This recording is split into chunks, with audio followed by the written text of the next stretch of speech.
was still a lot of fallout from a lot of the C's that had previously worked out there. Similar to what I experienced out there in Salinas when Rico and Lobo went on their little rip out there. You know, they discouraged a lot of homeboys, whacking Mike Eel, whacking some other little youngsters that got killed out there, killing little man.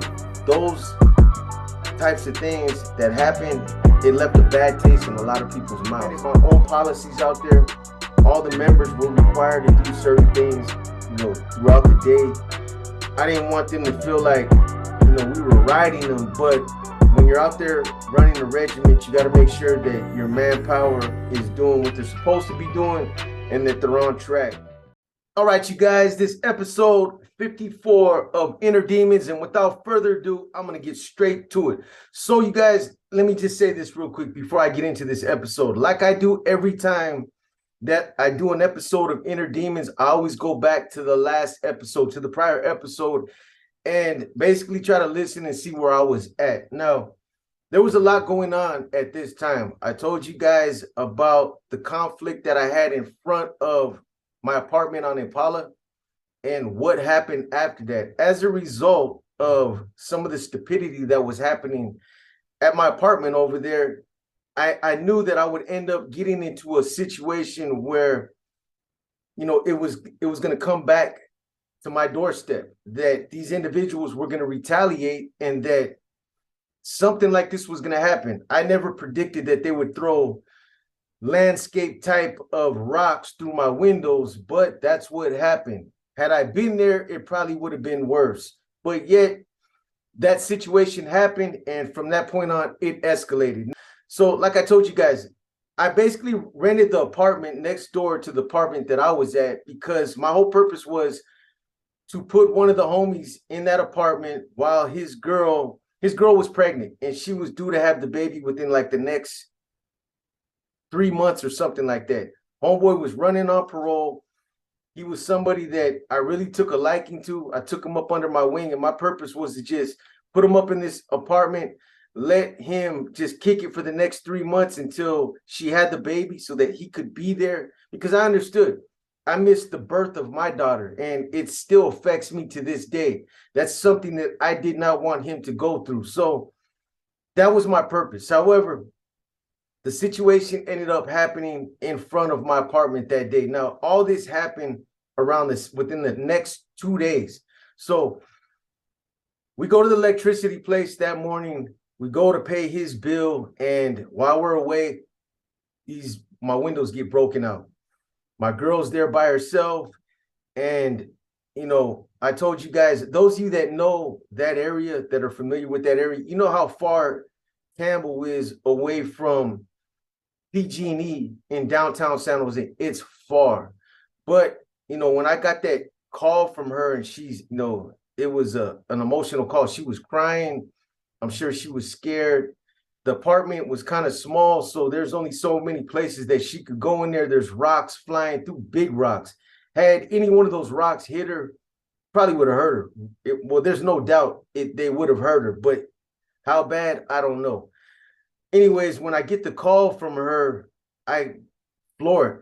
I'm blowing through stop signs, stoplights. I'm driving up on sidewalks, trying to get past people that are held up at red lights.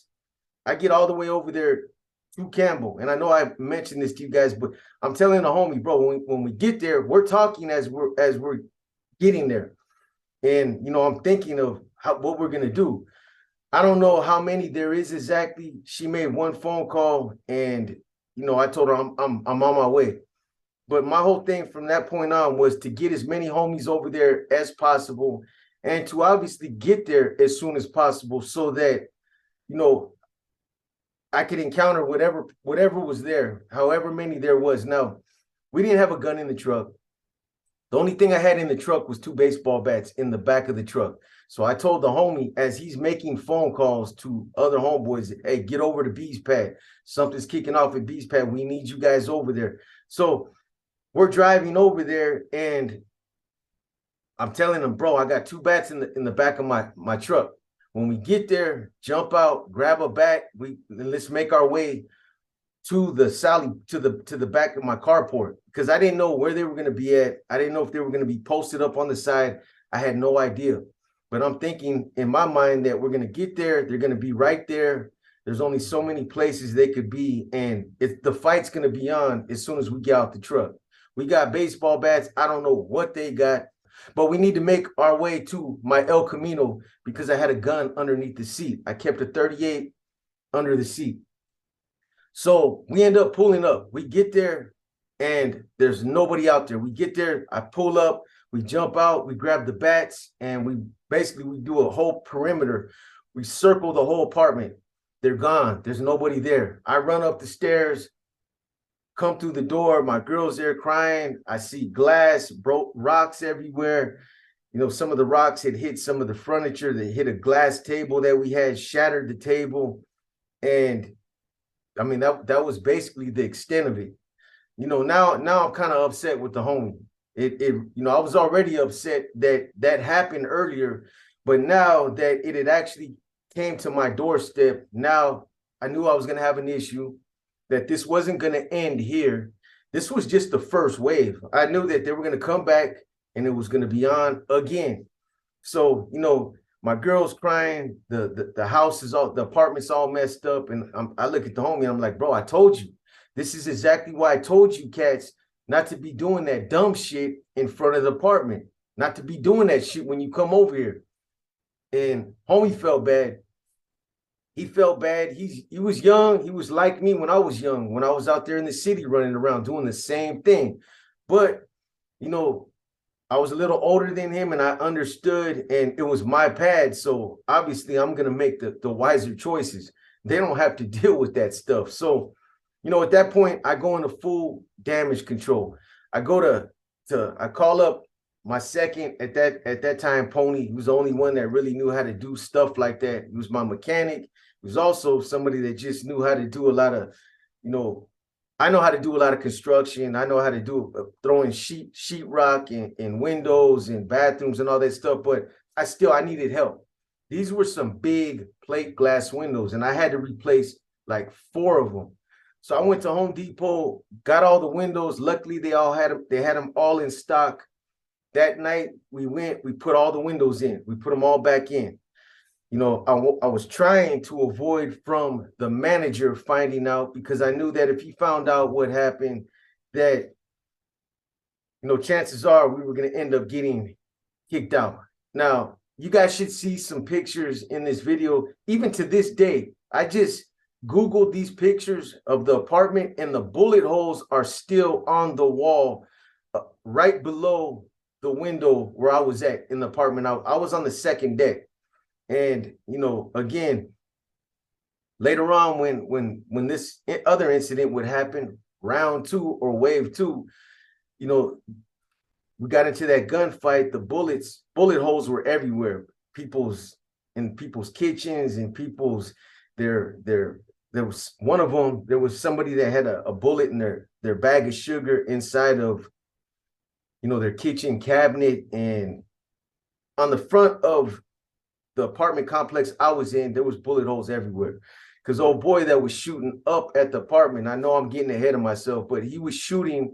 Imagine you're standing on the sidewalk and you're shooting up at an apartment, but you know, all you got to do is aim for that square window. That's all you got to do is aim for that. So that's what he was aiming at, but he's hitting, you know, he's hitting the whole side of the apartment. Anyway, so not to get too far ahead, but so after we replaced the windows that night, my second thing was, and again, I should have moved my girl out of there.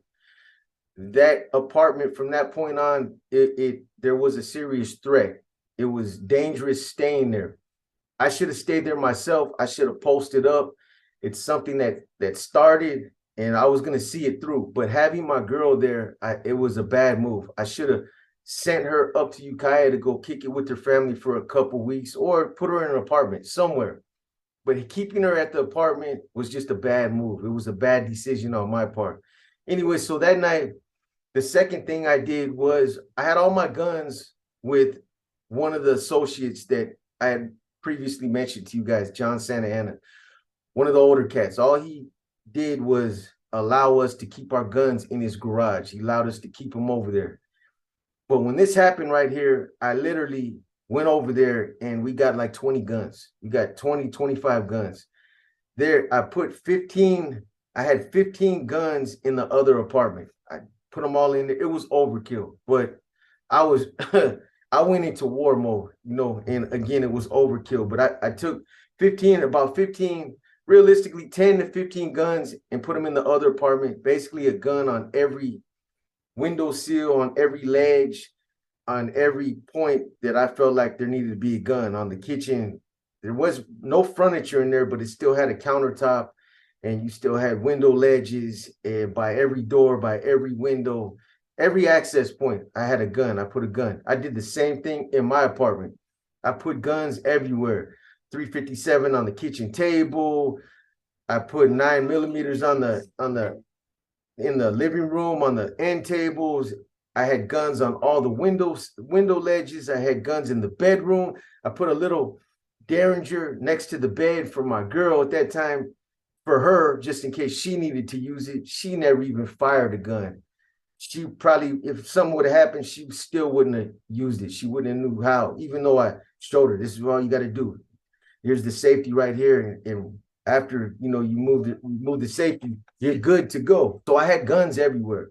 And this was in preparation for them to come back. I knew they were coming back. It was just a matter of when.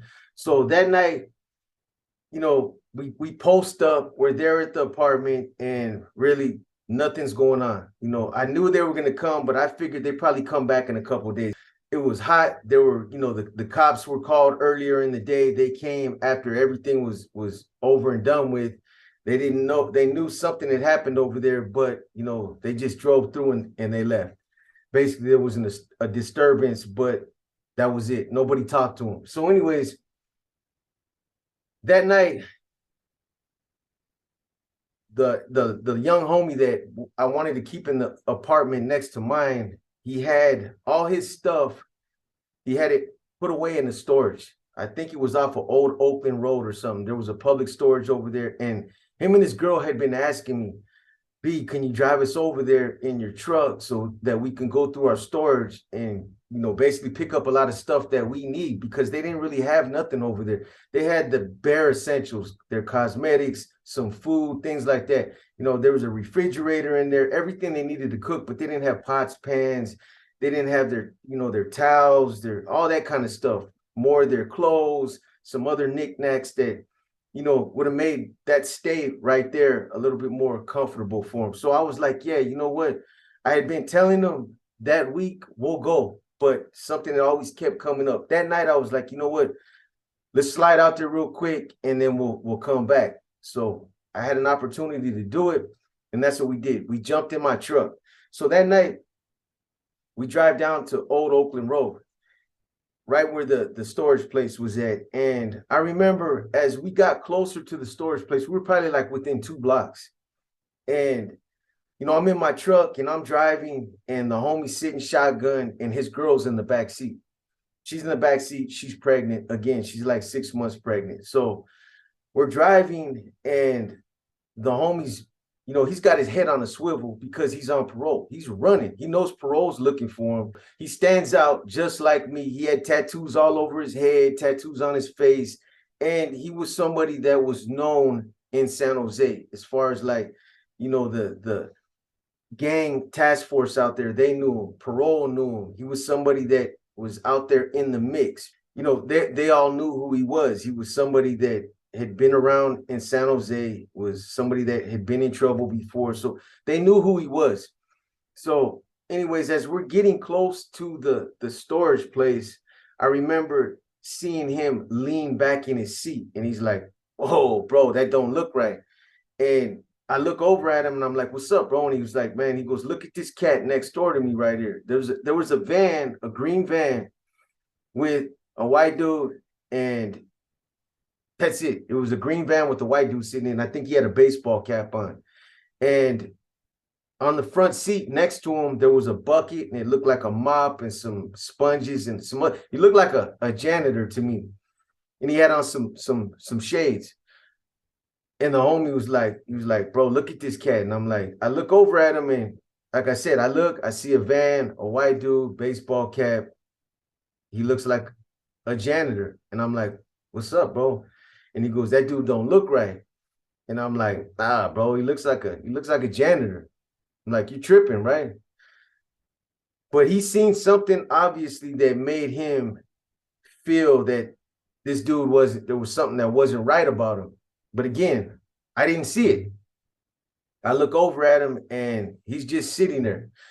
The one thing that I will say in retrospect, now that I think back on it and I look at it and I remember it like it was yesterday, is the dude was sitting there, but he just was looking straight ahead. He wasn't looking around like, somebody pulls up to a stoplight, you might reach over to the glove compartment or reach over in the dash, grab something, change the radio station or hit the air conditioner. He was just sitting there, just looking straight ahead. Wasn't turning, wasn't looking, just like a statue. So I'm looking at him, and the homie, he leans back, and then I see a black and white across the street getting ready to make a left turn, which didn't make sense because I was I didn't associate it with nothing because I'm in a turning lane getting ready to bust a left, and this black and white was getting ready to make a right. So I'm thinking, okay, they're getting ready to go that way. It's not associated with us in any type of way. They're not coming after us. It's not nothing that we need to trip on. We're about to cut in different directions. Anyway, I'm sitting there, the light's red, and then the light turns green. I start to ease out. I make my left turn. I'm watching the black and white. It comes out, it makes its right turn, and it goes the other way in the other direction. And I start driving towards the storage place. Got locked for a minute. I start driving towards the storage place. The storage place is literally like almost right on the corner. It's probably like 2 buildings down. As I'm driving towards it, all of a sudden, we get there's like 6 cars that just swoop up on us from different directions. The green van was a cop. Turned out to be an officer by the name of TJ Lewis, who would be part of the major investigation. He would be one of the San Jose gang task force cops. He was also part of SWAT that would raid my house later, but he would be one of 2 main cops that would spearhead all of the indictments on multiple regiments. So these guys, they literally, traffic that was coming from towards us, traffic that was coming from across the street going the same way we were going, and they came from everywhere. I don't know where all these cars came from, but they did it smooth. 6 of them just surrounded us. They were out on us with guns drawn before I even really seen everything that was going on. I mean, they jumped out on us quick. So they got us at gunpoint.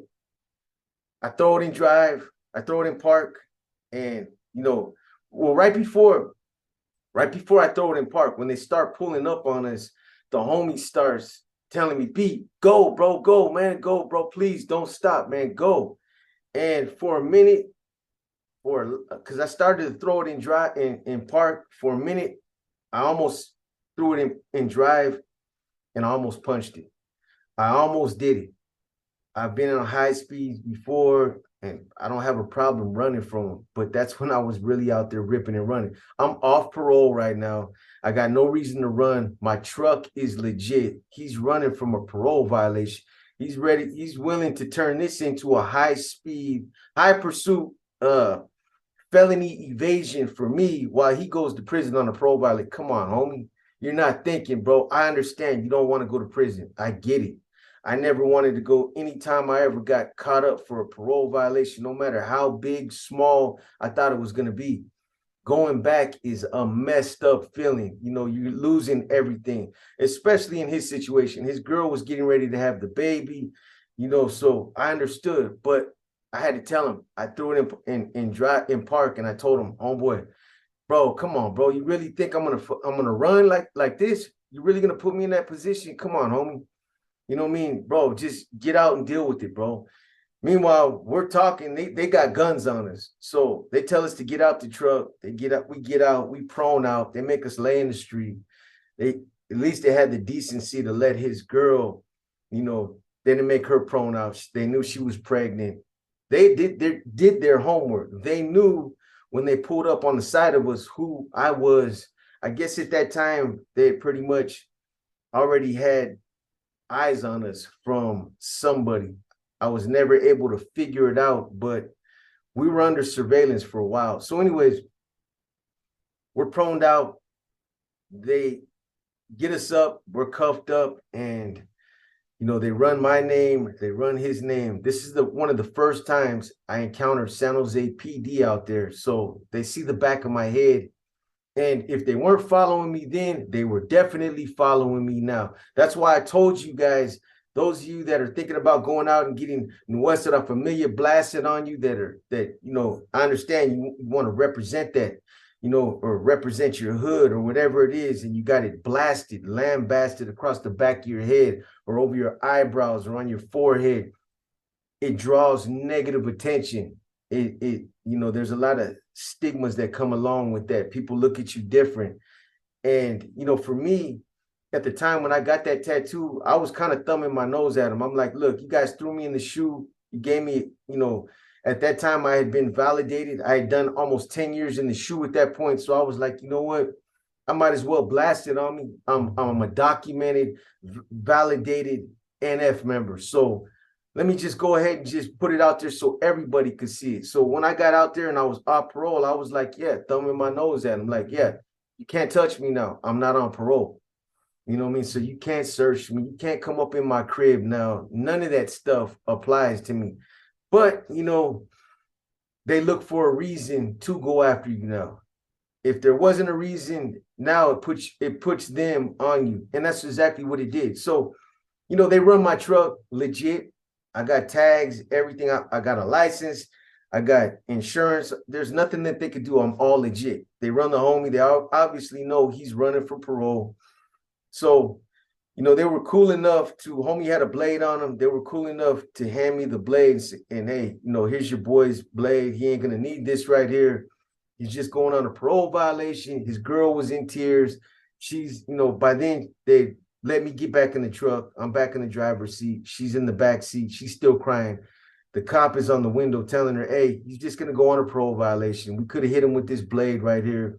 It could be a lot worse. It's better for him to get this done and get it out the way so he can get back to you and, help you take care of the baby. So they were somewhat trying to be cool. Now, all this happened in the course of one night. So homeboy's gone now. He's gone. His girl, she feels uncomfortable staying at the apartment now. She don't want to stay there because he's gone. There's a lot of homies that are coming in and out. I understood she didn't want to stay there, but I told her, hey, you're more than welcome to stay here. I got you. My girl, she loves you to death. You can stay here and I'll make sure that you're taken care of. People ain't going to be running up in this apartment. You'll have your privacy. But no matter what I said to her, she felt uncomfortable. She called her mom that night. Her mom came and picked her up and they took a lot of her stuff. And I never really got to see her again until years later. So anyways, after that incident, I get back to the apartment.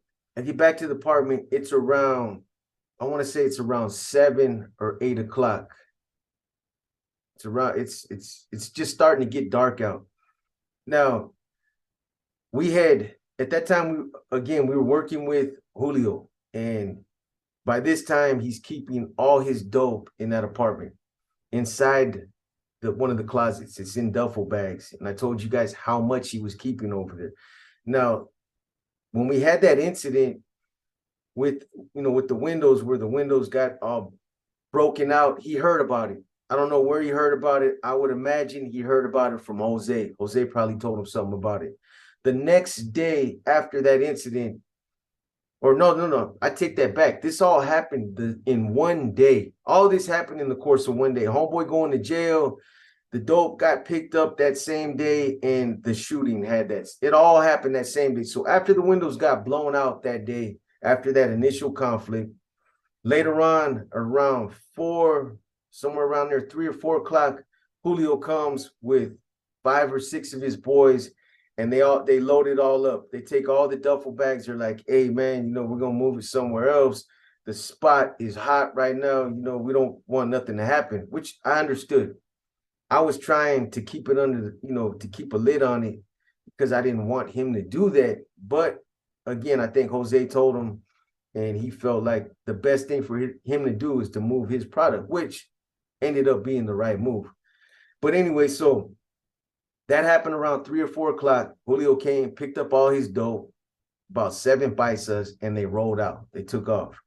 So after that, we go to the storage place. So when I come back, it's around 7 or 8 o'clock now. I call up my second at that time, Pony. I call him up and I tell him, "Hey, bro, I need you to come over here and drop off some of that money." I was gonna meet up with the connection later on that night. So Pony comes over. He's there, and we're sitting in my living room and we're chopping it up. We're talking about some of the things that are happening out there on the streets. We're just talking about the daily activities, and we're counting money, and we're both sitting in the living room. There's several envelopes on my table that have money in them, and you guys will understand why later. So, we're sitting there and we're talking. My girl, it turned her into a wreck, man. She was spooked. All she did was stay on the window in the bedroom. I wasn't really tripping on it at the time, but when I thought back on it, I don't know why I didn't pay more attention to her and what she was feeling. She literally had the bedroom light cut off.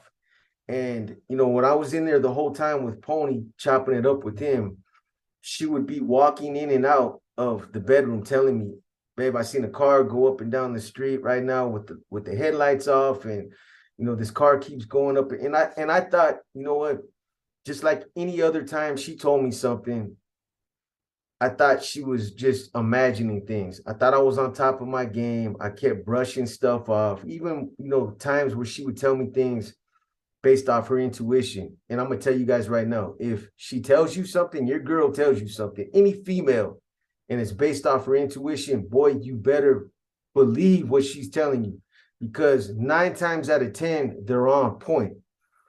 So she told me that there was this Honda that kept going up and down the street, and I kept telling her, "Yeah, I'll check it out in a minute. I'll check it out in a minute." And she just kept on coming in and out, and she walked from one window to the other, from one window to the other, in and out the bedroom. She was tripping.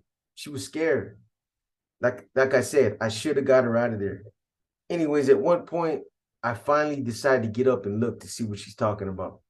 So I get up and I walk to the kitchen. I walked in the kitchen and I looked out the window, and I see a Honda driving by. The headlights were out, but it just looked like a Honda with tinted windows. So I watch it, and I watch it drive all the way up to the end of the block. And then I watch it pull over right at the end of the block on Winchester and Impala. Then I see somebody get out, and I see him cross the street. And from way where I was at, even from right there in the window, I can see that this individual had a hoodie on, and just something about the way that he was walking down the street, it caught my attention. So I'm thinking like she's on to something. Like, what's this fool doing? So I'm watching this cat, and as he's getting closer, I turn off the light in the kitchen. I turn it off because I don't want him to see a black silhouette up there, somebody looking out the window. I knew they knew where I was at. I knew my spot was it was a target, and that they were going to be looking at the window. So I hit the light. He can't see me now. I'm in the window and I watch him. When this individual gets up to like my driveway, there's a driveway that goes around to the carport, and it goes all the way around the building. He literally stopped when he got to the driveway. And then I seen him kind of like crouch down, like he was getting ready to, the fool was getting ready to sneak. It looked like that's what he was doing. So I'm watching him, and it looked like he was going to go towards the parking lot, the carport, but he started to walk towards the front. So mind you, let me back up and tell you guys this though. So prior to all that happening, earlier in the night, around 7 o'clock, before Pony even came over, I forgot to tell you guys this, and this is a very important part. So before Pony came over, I called two hermanos to come over to the apartment complex, and their whole purpose was to post up, and they had directives. I told them, you guys are going to be here for the next couple days. I'm gonna make sure you guys get paid for keeping, your little security detail, whatever. But your whole purpose is to keep security on this apartment. I had all the guns in the apartment. I showed them where all the guns were at. We went through everything, and I told them if they come back, there's only two ways they can come, and they're not going to come from the back. I didn't think they come from, the back of the complex. It wouldn't make sense because I was in the front. But I told them they're going to come from the front. They can either come from the right side or from the Winchester side. But if they come from the Winchester side in the front, I got the corner right there. My kitchen window and my living room window was right there. I had guns on both ledges. I told them if they come, you hear anything kick off, you guys are to come out. One of you comes down to the front, the other one circles around the back and just secure the complex. Easy as that. You guys got all the guns you need, all the ammunition, everything. So they're posted up. Now, the one other thing that I forgot to mention to you guys is backing up again, all the way back to when we were in my truck and we're on our way to my apartment complex. I told you guys that while we were driving over there, the homie is calling all kinds of homeboys and he's telling them, hey, get over to B spot. We're having a situation over there. Get over there. That's the other thing. After we got there, initially there was nobody there, but within 5 minutes, like 30 homies showed up. I'm not even kidding you. Like 30 homeboys, almost all the regiment, and then there was a bunch of youngsters that they were little riders that the homie knew, and other cats that were assisting with with regiment business out there. But there was like 30 of them that showed up in force. Even trip out. Even Juji Lokes showed up. How that happened, I don't know.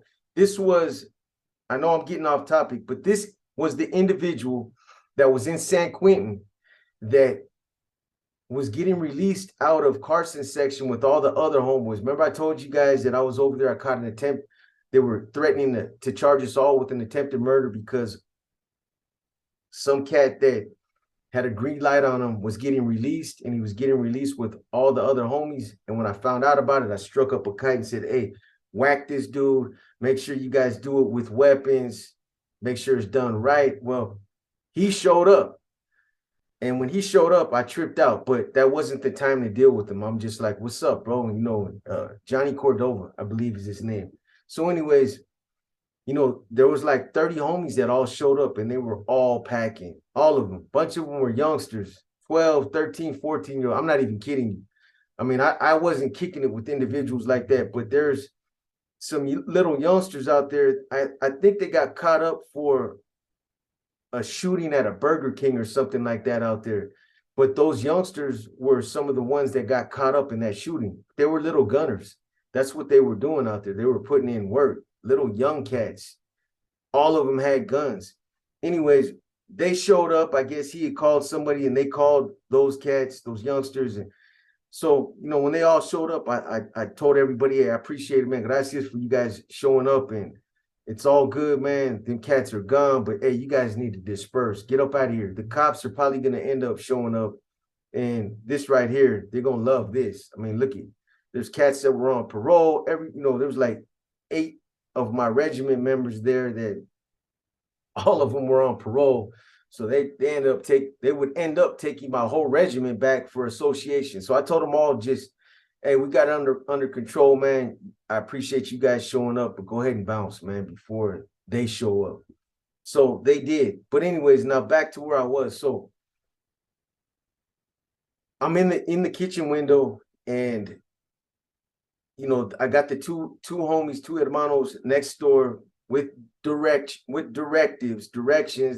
They were supposed to know what they were there for. And I'm standing in the kitchen window, and when I seen this cat looked like he was getting ready to creep down my driveway. That's when I reached on my table and I picked up the 357. That's probably not the gun that I would have preferred to use if I was, going to be in that shootout. I didn't know. I didn't really anticipate that what was going to happen at that minute. It just happened.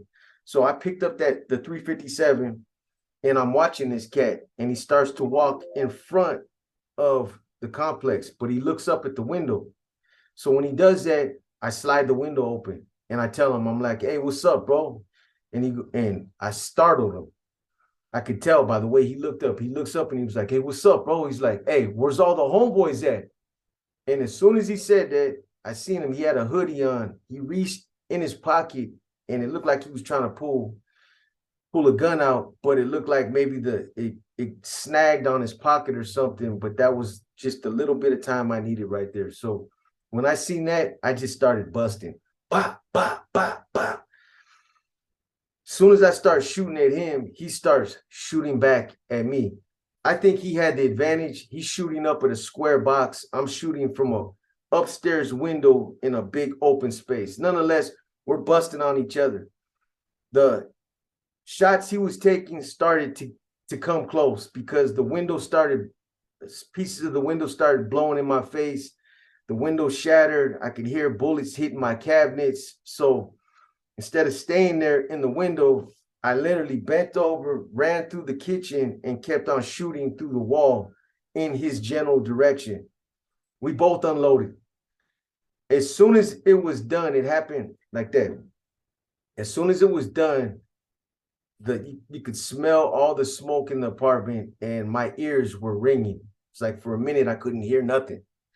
357's loud, and this was like one of them big Clint Eastwood nasty ones. It was a nickel plated 357. So my ears are ringing, and then the next thing, all I could hear is the car alarms going off. I heard all the car alarms going off, and that's from the concussion of the guns. Those guns are what set off those car alarms. That's a trip. Those of you that might have shot a gun somewhere for fun, somewhere in a neighborhood or something, or buy some cars, you'll know that that's what happened. And we were kind of far away. These are cars that are parked in the street, but yet it's still those concussions. It's still set off those alarms. So, anyways,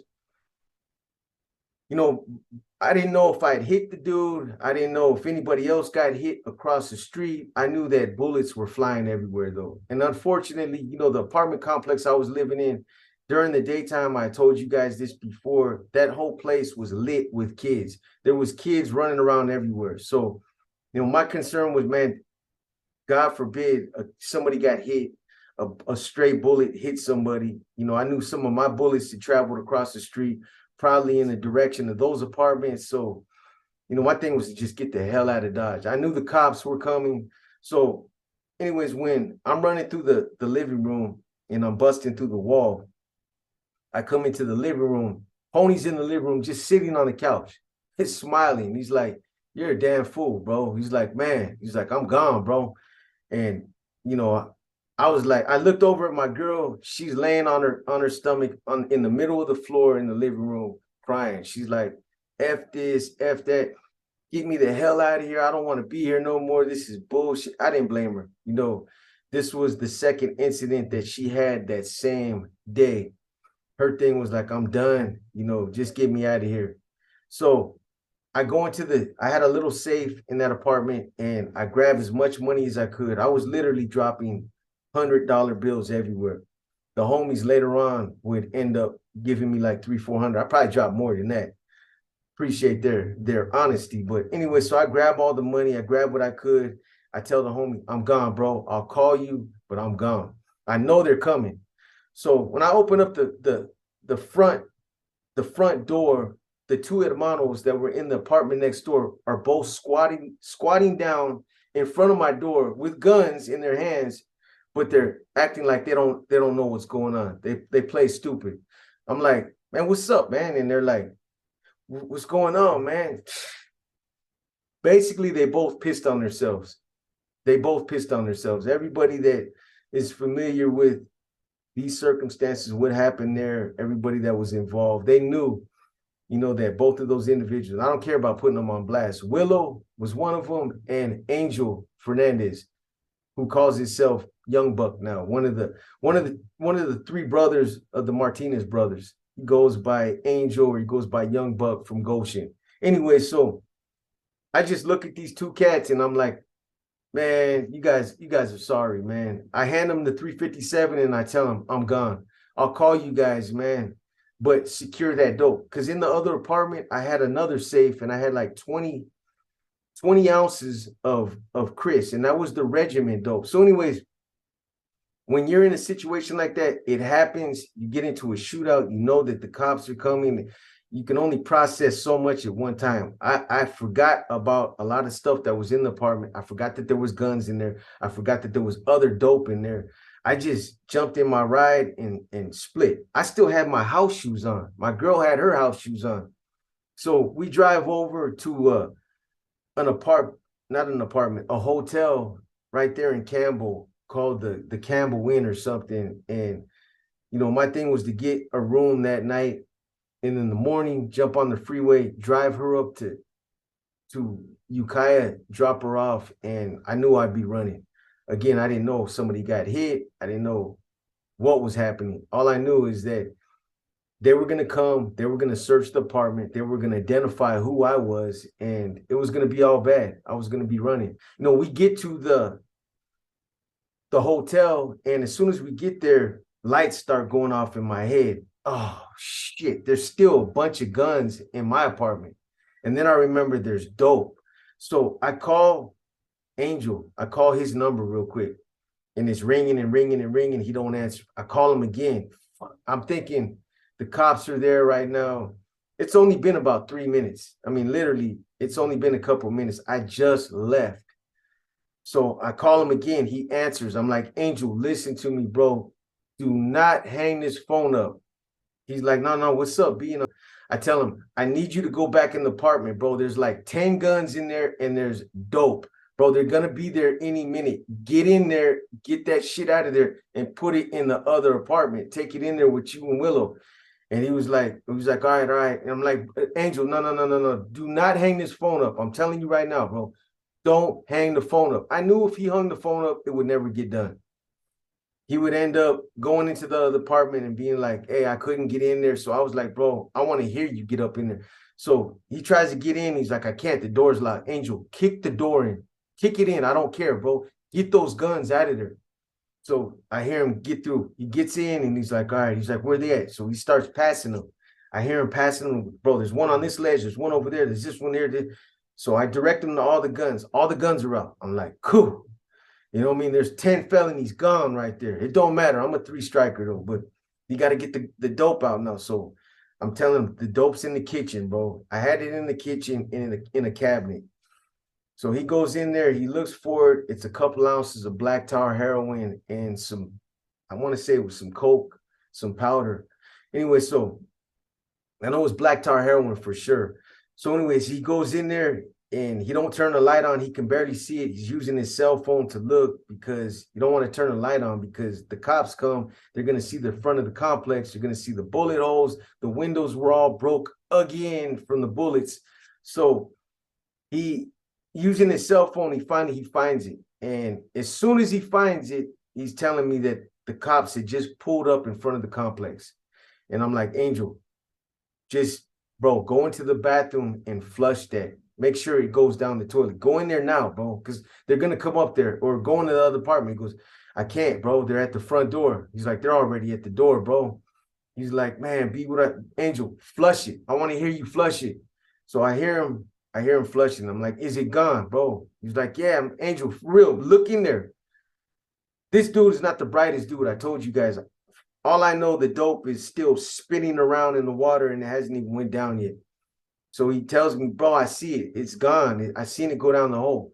Okay, cool. So he's like, man, he goes, they're at the door. And I'm like, Angel, just don't move. Don't say nothing. Just stay where you're at, bro. Just stay as quiet as you can.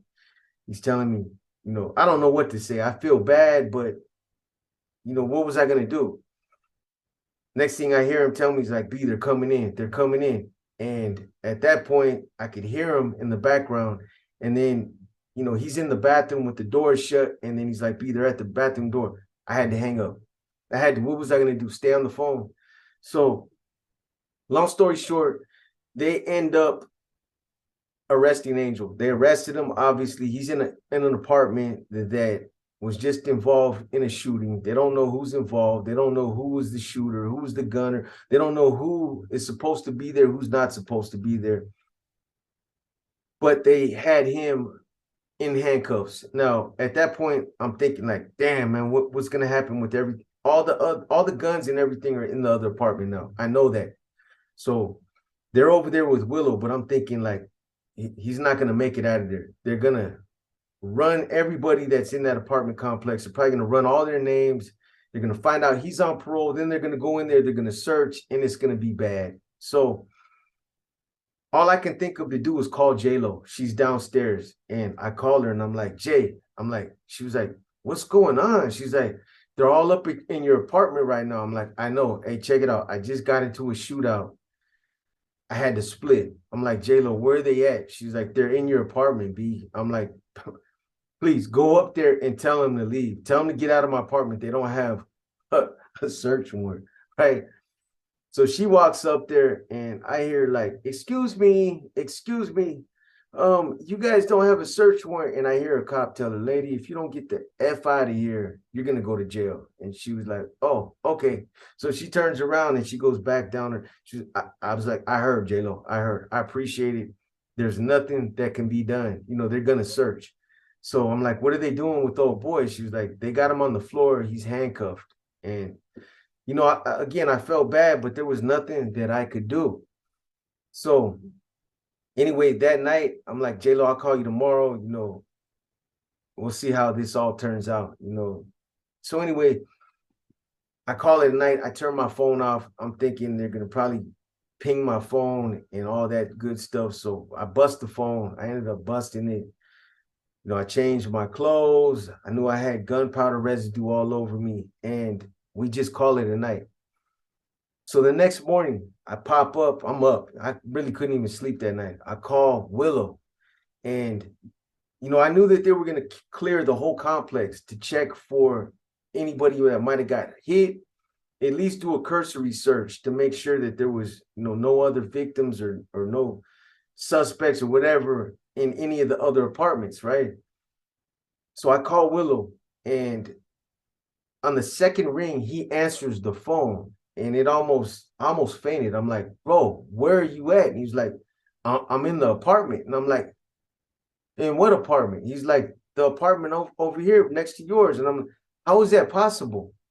He's like, bro, he's like, they came in, you know, after they took the homie, they arrested Angel. He's like, you know that, right? And I'm like, yeah, I know, bro.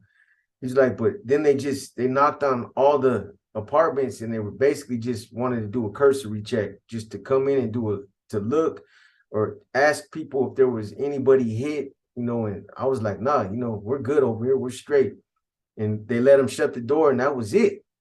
So I was like, are you kidding me? So I'm like, where's the guns? He goes, I got everything right here, bro. And I'm like, man, bro, I felt like, homeboy, man, if you were in front of me right now, I give you a serious hug, bro. And then he was like, I'm like, where's the dope? And he's like, the dope's here too, bro. Everything's here. So I'm like, man, homie, man, bro, that makes things a little bit better. But I told him, you know, later on today, I'm going to have Pony come and pick up the guns and pick up some of the dope. Go ahead and keep a couple ounces. He's like, bro, I found $100 bills. Like, you left a trail of them. And I told him, keep them, bro. Keep them. You can have them, homie. You know what I'm saying? Keep them for yourself. I appreciate you, bro. Even though he had pissed on himself that night, that was just the best news I could get right there. So anyways, you know, I drive Vicky up to Ukiah. We stay up there for a week. We post up. I never go back to that apartment. Never. From the day I left, I was gone from that point on. You know, I had a fish tank in there. All my fish ended up dying. Poor things, man. It smelled like a dirty fish tank. So the cops went there. So I knew that they searched the apartment. I knew that. And I knew that they probably had found a lot of evidence while they were there. And I knew they identified me by then. But I had some homies go over there and, for the purpose of packing up all my stuff and moving it, putting it in storage. And they went over there. The first day they went over there, they had a big board on my front door and they peeled it off. As soon as they did that, San Jose PD swooped up and they were like, "What are you guys doing there?" And they're like, "Hey, we're just here to move some of this guy's stuff." And they ended up telling them to leave that same day, but they went back the next day and they were able to pack everything up and move it for me. So I never went back. Anyways, this is probably a good time to stop right now. I know you guys want these longer episodes, but there's a lot more to tell you guys. It's starting to heat up now. Things are going to start to get good. I'm going to get as detailed as I can. But, as a result of this shooting, everything would kind of start to snowball from this point on right here. But if the heat wasn't on, it's on now. Anyways, like I said, this is episode 54 of Inner Demons. I'm going to keep this episode as well as war stories going from this point on. I didn't get a chance to do war stories because I might end up doing an interview with Jay Hands tonight. We'll see. Matter of fact, I'm already late. I'm supposed to get at him. I'm going to reach out to him right now. This your boy B, and I'm out.